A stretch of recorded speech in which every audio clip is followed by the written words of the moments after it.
Assalamualaikum warahmatullahi wabarakatuh. Bismillah, alhamdulillah, wassalatu wassalamu ala rasulillah Sayyidina wa maulana Muhammadin ibni Abdillah wa ala alihi wa sahbihi wa mawalah amma ba'du. Hadratal mukarramin, para alim, para bapak kiai, para ibu nyai, para sesepuh bini sepuh, utamanya dumateng para jajaran pengurus NU baik tingkat MWC, ranting, anak ranting beserta banom-banomnya yang saya muliakan, saya hormati, kepada seluruh imam jamaah takmir masjid di wilayahnya masing-masing yang saya hormati dan saya muliakan, umumnya ya kepada warga masyarakat khususnya Nahdlatul Ulama dimanapun Anda berada, nahdiyin, nahdiyat, muslimin, muslimat, rahimakumullah. Alhamdulillah pada kesempatan ini saya Al-Faqir Raufini melalui siaran video ini sebagai khotim panjenengan selaku ketua Tanfidiyah Majelis Wakil Cabang Nahdlatul Ulama Kecamatan Dongko Kabupaten Trenggalek, kiranya dirasa perlu ada beberapa hal yang perlu kami utarakan, ya, kami sampaikan terkait dengan alhamdulillah sebentar lagi kita akan memasuki bulan yang penuh berkah, bulan yang istimewa, yaitu bulan suci Ramadan dan juga Syawal. Atas nama pengurus Majelis Wakil Cabang Nahdlatul Ulama Kecamatan Dongko, dalam hal kaitannya dengan menjelang datangnya bulan suci Ramadan dan Syawal, tentunya yang pertama kami sangat berharap dan memohon terutama kepada imam jamaah, imam takmir masjid yang ada di lingkungannya masing-masing, sebelum memasuki bulan Ramadan seyogyanya kalau bisa monggo kegiatan bulan Ramadan ini betul-betul kita manfaatkan semaksimal mungkin. Tentunya kita sebagai umat muslim, kita sebagai hamba Allah, kita sebagai hamba Allah, tugas kita adalah bagaimana ketika kita bisa menjalankan tugas-tugas sebagai hamba, terutama di bulan yang mulia ini dengan maksimal. Berkaitan dengan itu semuanya, para yai, para bapak sedaya, selaku khotim kita semuanya, ya, terutama pengurus dan juga ketua imam jamaah takmir masjid dimanapun Anda berada, hal yang perlu dilaksanakan menurut kami menjelang bulan suci Ramadan adalah, saya sangat mohon ketika panjenengan semuanya sebelum Ramadan itu ada forum, ya, ada kesempatan untuk bermusyawarah dengan lingkungan atau bermusyawarah dengan jamaah, bermusyawarah dengan masyarakat. Apakah itu melalui forum yasinan, forum tahlilan, forum apa saja, atau malam 1 Ramadan ketika akan memulai sholat tarawih, di situ ada forum. Saya harapkan panjenengan bisa komunikasi, bermusyawarah dengan jamaahnya, dengan masyarakatnya terkait apa yang perlu dimusyawarahkan. Tentunya hal-hal yang berkaitan dengan kegiatan-kegiatan di bulan suci Ramadan dan Syawal. Yang pertama, ya, ini ya sekedar mengingatkan, barangkali ada yang lupa. Jadi yang perlu diingat-ingat, yang perlu diteliti sebelum memasuki bulan Ramadan, yang pertama adalah terkait dengan waktu ya. Terkait dengan waktu. Di masjid mushola panjenengan penanda waktu biasanya lazimnya yang digunakan adalah jam dinding. Jam dinding sebelum memasuki bulan Ramadan monggo silahkan disetel, dicocokkan dengan waktu WIB ya. Dicocokkan, jangan sampai nanti jam dindingnya itu selisih dengan waktu WIB. Ya, nanti akan sedikit bisa jadi nanti mengganggu kegiatan kita di bulan Ramadan. Terus untuk menyetel waktu WIB itu menurut rekomendasi dari pengurus Falakiyah Kabupaten Trenggalek, jenengan bisa mengakses situs ya, bisa mengakses situs. Yang pertama, kalau situs dalam negeri itu jenengan bisa mengakses situs atau web http://jam.bmkg.go.id. Masuk ke websitenya BMKG. Terus kalau servernya luar negeri itu bisa melalui situs https://time atau time.is/id/Trenggalek. Nah, silahkan webnya itu dibuka lewat internet, nanti di situ akan muncul penanda waktu WIB yang itu dijadikan sebagai pakem untuk untuk menyetel jam, mencocokkan jam dinding yang ada di masjid mushola panjenengan semuanya. Kalau jamnya analog yang otomatis itu berarti sudah tidak ada masalah, biasanya itu langsung bisa terkoneksi dengan internet, jadi tidak usah menyetel itu biasanya. Itu yang pertama. Terus yang kedua yang perlu diteliti lagi sebelum memasuki Ramadan, saya sangat berharap di masjid mushola panjenengan itu ada jadwal imsakiyah ya. Jadwal imsakiyah ini bisa jenengan cari dari Kemenak atau KUA, bisa jenengan cari dari pengurus NU, atau bisa juga dari sumber lain ya, dari sumber lain yang sekiranya ya terpercaya, atau juga lewat aplikasi Android, download di Play Store. Saya sarankan kalau di Play Store itu panjenengan bisa download aplikasi Digital Falak atau DF, bisa juga aplikasi NU Online. Itu insya Allah sudah bagus dan akurasinya itu bagus. Intinya satu, penanda waktu jam, dua, jadwal imsakiyah. Agar supaya apa? Agar supaya kegiatan Ramadan kita bisa berjalan dengan bagus.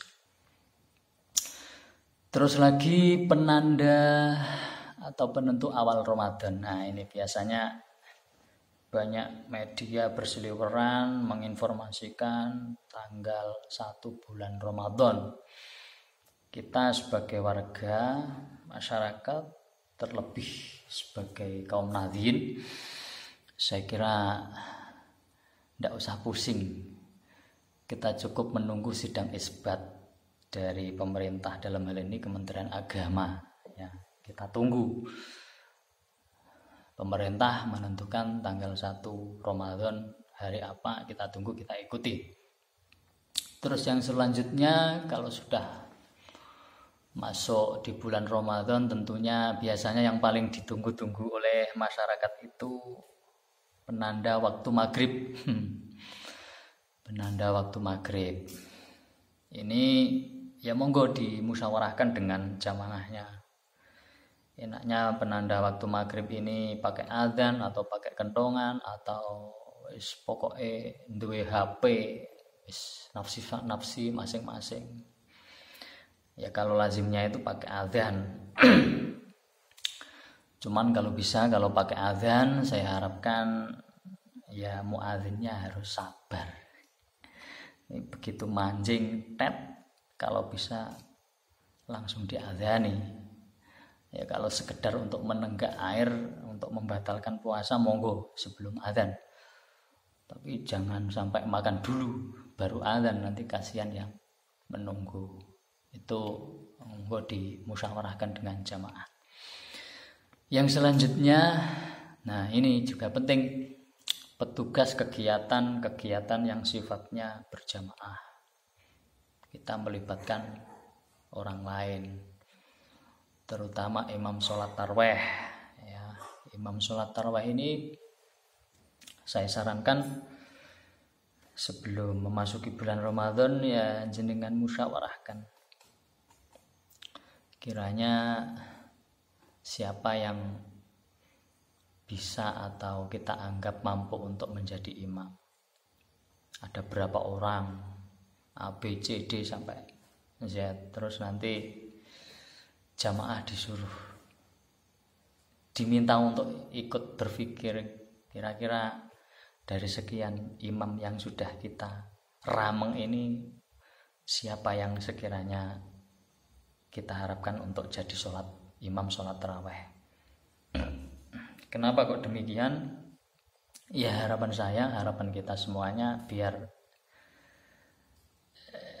imam sholat tarawih ini nanti memenuhi kriteria harapan makmum, sehingga makmumnya nyaman, mau dan semangat untuk datang ke masjid. Itu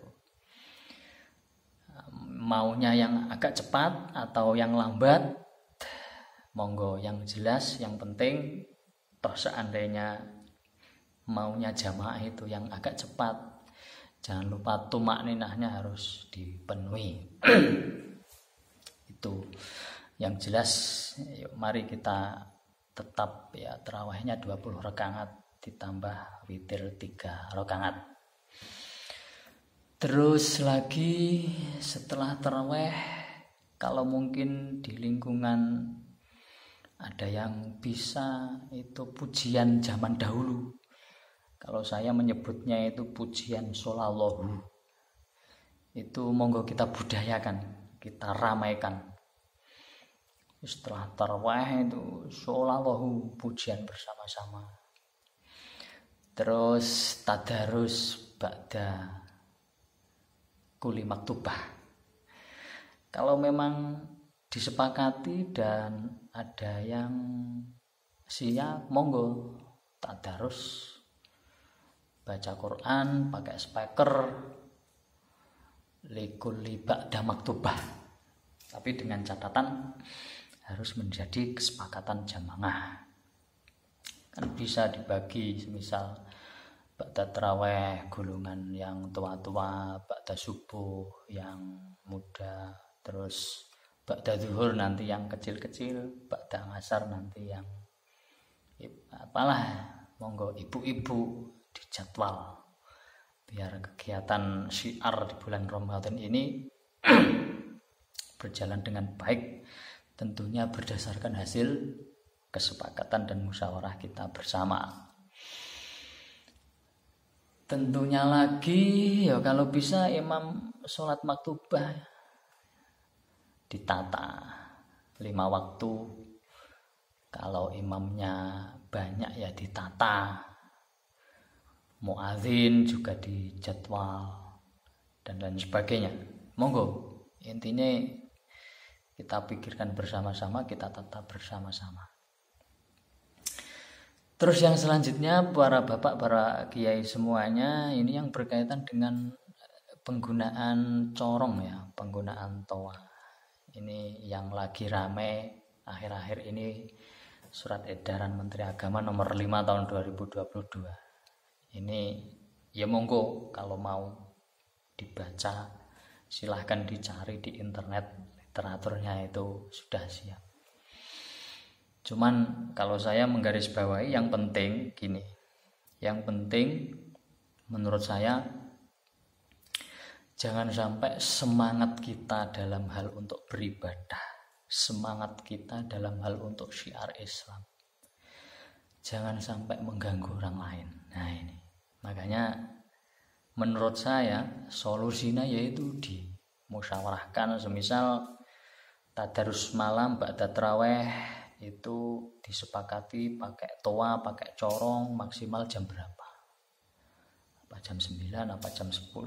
Setelah itu kalau masih mau tadarus ya ndak usah pakai toa atau suara atas, tapi pakai suara yang di lingkungan masjid saja, sound yang bawah. Monggo disepakati, pagi juga seperti itu, ba'da subuh juga seperti itu, ba'da duhur. Monggo, intinya monggo dimusyawarahkan. Jangan sampai niatan kita itu mau beribadah, niatan kita itu mau berlomba-lomba untuk menggapai bulan Ramadan ini maksimal mungkin, tapi di sisi lain malah justru mengganggu. Kalau bisa jangan, makanya musyawarah. Yang selanjutnya, kalau bisa ya ini, kalau bisa dan mampu setelah tarawih itu diadakan kultum ya, semacam kultum, taklim wa ta'alum. Kultum terutama syukur alhamdulillah kalau ada yang mampu dan bisa di lingkungan tersebut, monggo dibukakan kitab. Ya karena momennya puasa ya kita buka saja fiqhus syam atau fiqhus shaum, mulai dari syurutus shaum, arkanus shaum, terus mubtilatus shaum dan lain sebagainya. Hal-hal yang berkaitan dengan puasa itu bisa diulas, bisa disampaikan terutama di awal-awal bulan Ramadan. Setelah itu ya disambung dengan materi-materi yang lain. Itu bisa kalau ada yang mampu, monggo dilaksanakan berdasarkan kesepakatan dari jamaah semuanya. Terus yang perlu diperhatikan lagi ini pengingat sahur. Nah, pengingat sahur ini biasanya kalau malam ada yang pakai toa, corong, speaker, atau ada yang pakai ronda. Itu monggo. Termasuk waktunya ini dimusyawarahkan, disepakati. Mengingatkan sahur itu jam berapa. Sahur, tapi ternyata masih jam 1. Kalau bisa ya janganlah kalau jam 1. Jam 3 atau jam setengah 4 atau jam 2 monggo. Silahkan disepakati, terus pakai media apa, dengan cara sahur-sahur atau dengan cara membunyikan kaset, monggo itu disepakati bersama. Terus yang selanjutnya, para bapak, para kiai ini berkaitan dengan pengumpulan zakat fitrah. Nah ini menurut saya sangat penting bagi masjid atau musola yang biasanya dalam hal kaitannya pengumpulan zakat fitrah ini dikumpulkan di masjid atau di musola, dan di situ ditunjuk seorang panitia. Nah, ini sangat saya harapkan kalau bisa jangan hanya sebatas sebagai panitia. Kalau bisa kita legalkan, kita formalkan untuk menjadi amil zakat. Jadi karena di negara kita sudah ada Undang-Undang Nomor 23 tahun 2011, terus disempurnakan dengan Peraturan Pemerintah Nomor 14 tahun 2014. Ya mari kita ikuti. Jadi ada perbedaan yang bagi saya ini perbedaan yang signifikan antara istilah panitia zakat dan amil zakat. Kalau panitia zakat itu tugas kita itu memfasilitasi, atau tugas kita itu hanya dititipi untuk menyampaikan zakatnya si muzaki kepada mustahik. Jadi katakanlah ada muzaki namanya si A. Si A ini menyerahkan kepada saya, misal saya ini sebagai panitia zakat. Ketika si A menyerahkan zakat kepada saya, sebelum zakatnya ini saya teruskan ke mustahik, kewajibannya si A ini belum gugur. Kita tahu bahwa zakat fitrah terutama ya, zakat fitrah ini adalah hukumnya wajib. Jadi gugurnya kewajiban si A ketika mengeluarkan zakat fitrah ke saya atas nama panitia ini menunggu ketika zakatnya si A ini saya teruskan ke mustahik. Makanya kalau panitia ya harus segera disalurkan ke mustahik. Jangan sampai menunggu lama. Karena kewajibannya ini, gugurnya kewajiban membayar zakat si A ini menunggu kapan kita menyampaikan ke mustahik. Dan kita tidak boleh mengambil atas nama amil, kita bukan amil, kita panitia. Kita boleh mengambil kita sebagai mustahik kalau kebetulan panitianya termasuk mustahikus zakat. Beda dengan amil. Amil itu memang kalau di literatur di undang-undangnya amil itu harus yang mengangkat adalah pemerintah, penguasa tertinggi, dalam hal ini presiden atau petugas atau pembantu presiden yang diberi wewenang untuk melaksanakan, memberi mandat untuk menjadi amil. Nah, kalau amil beda. Katakanlah ada muzaki pengen zakat, zakatnya itu langsung diserahkan ke amil. Semisal saya ini seorang amil. Ketika muzaki sudah menyerahkan zakatnya kepada saya sebagai amil zakat. Amil zakat kan termasuk mustahikus zakat, yang 9 asnaf itu. Jadi amil ada di dalamnya, wal amilina 'alaiha itu.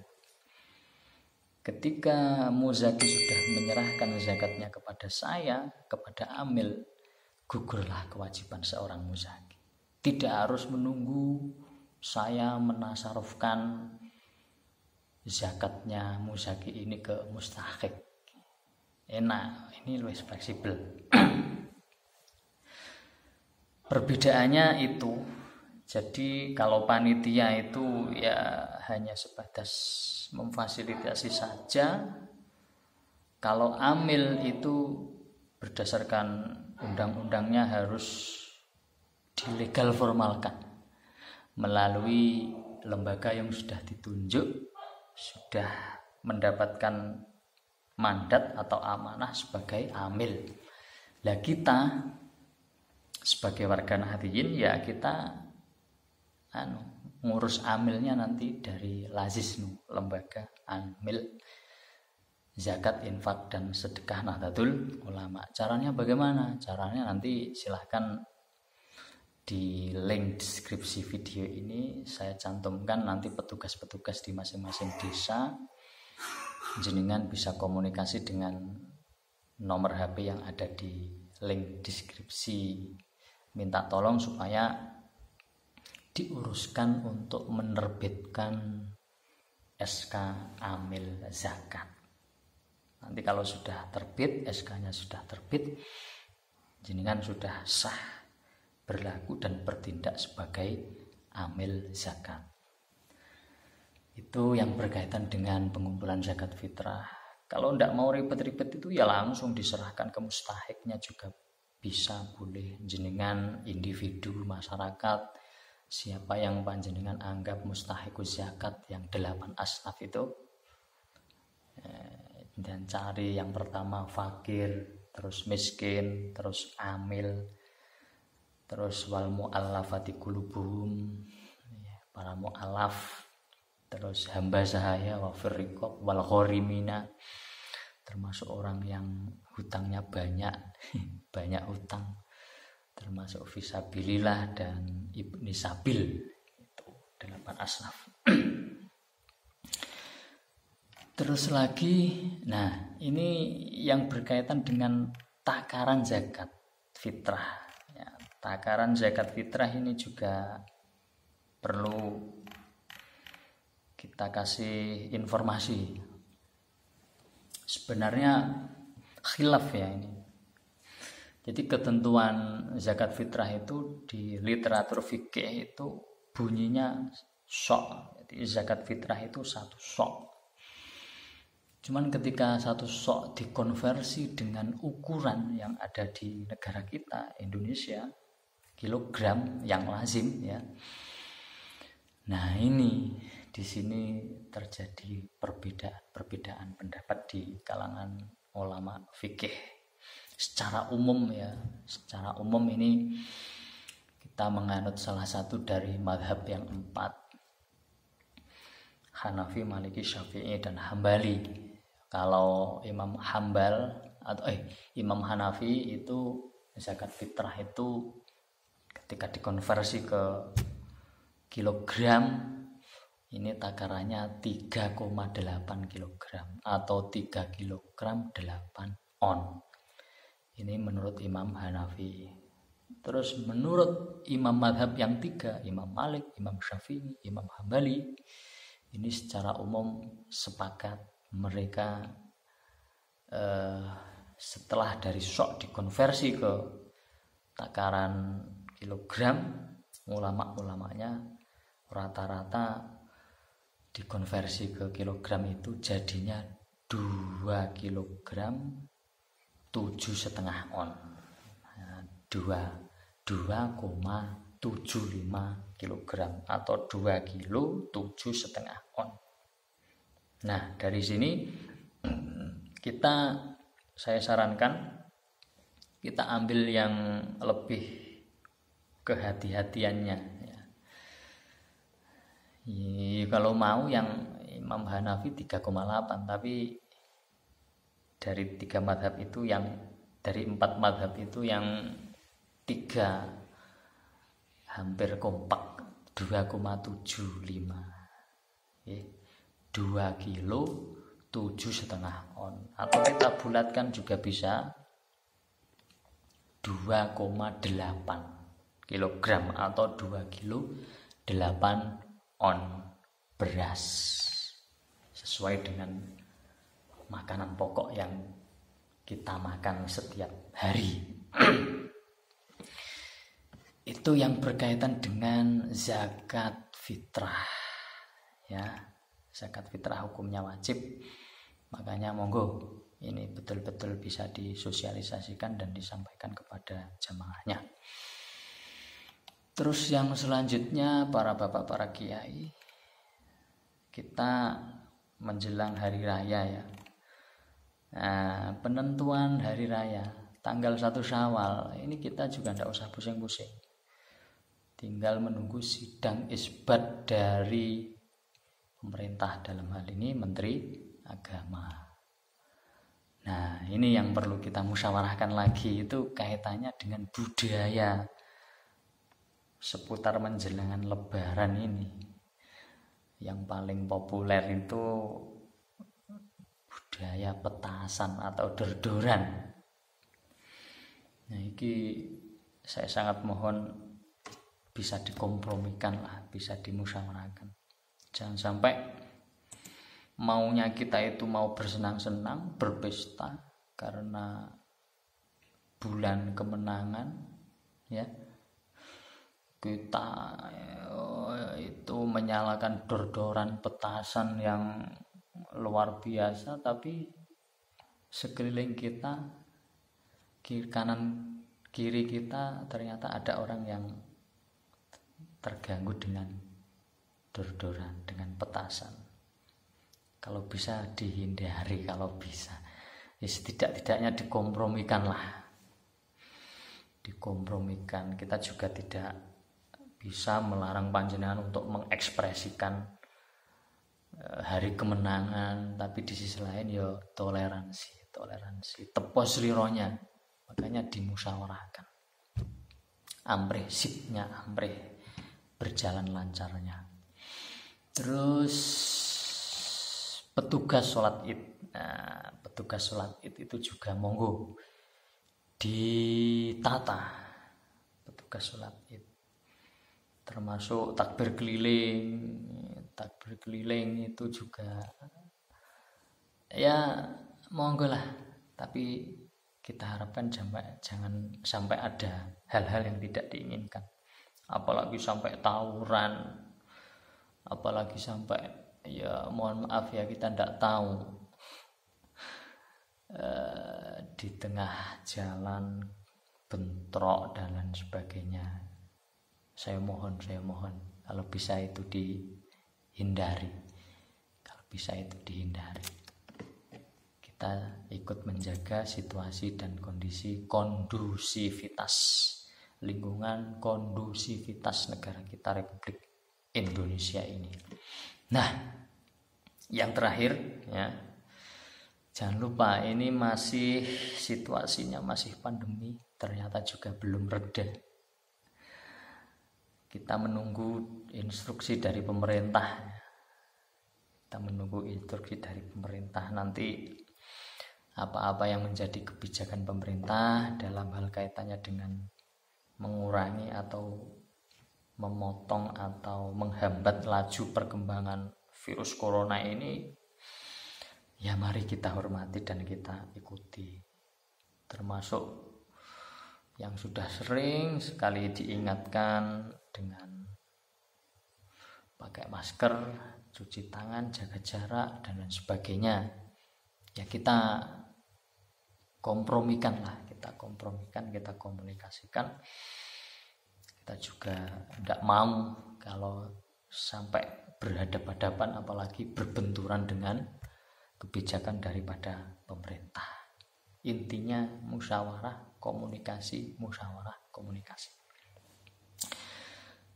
Kiranya itu yang bisa kami sampaikan, para bapak, para yai sedoyo. Sedikit barangkali ada gunanya, ada manfaatnya, monggo dipakai.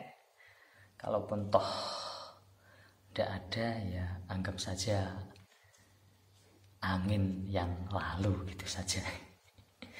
Nah, ini yang terakhir lagi khusus untuk pengurus NU, terutama yang ada di ranting dan di kelompok anak ranting.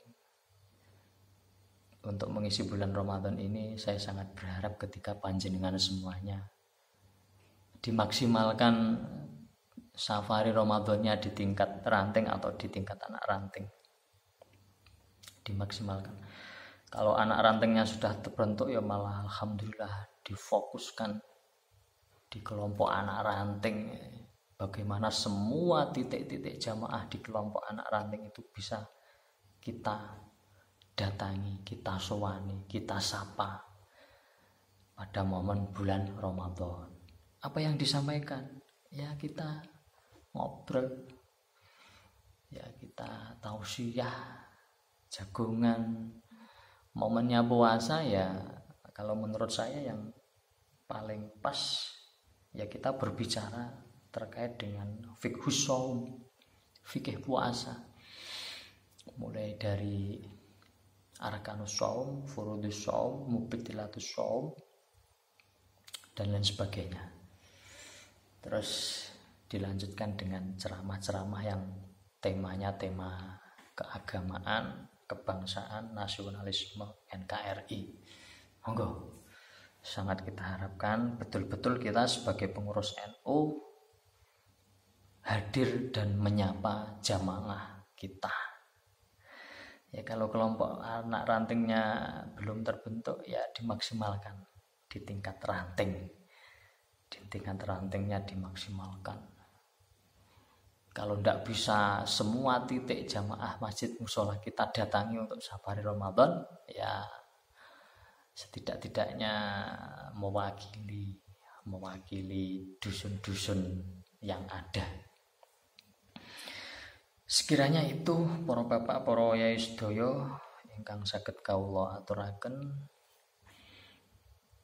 atas nama pengurus Majelis Wakil Cabang Nahdlatul Ulama Kecamatan Dongko Kabupaten Trenggalek, sekali lagi mohon maaf yang sebesar-besarnya apabila ada khilaf, ada kesalahan, dan selamat menunaikan ibadah puasa.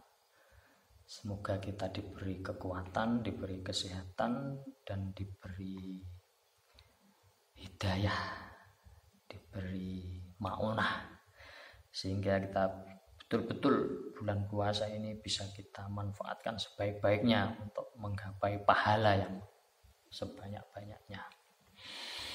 Dan juga selamat Hari Raya Idul Fitri. Mohon maaf lahir dan batin atas nama pengurus Majelis Wakil Cabang Nahdlatul Ulama Kecamatan Dongko, pribadi maupun jajaran pengurus. Mungkin selama ini ada khilaf, ada salah. Sebagai khotim panjenengan semuanya, saya mohon maaf yang sebesar-besarnya. Cukup sekian. Akhirul kalam, wallahul muwafiq ila aqwamit thoriq. Wassalamualaikum warahmatullahi wabarakatuh.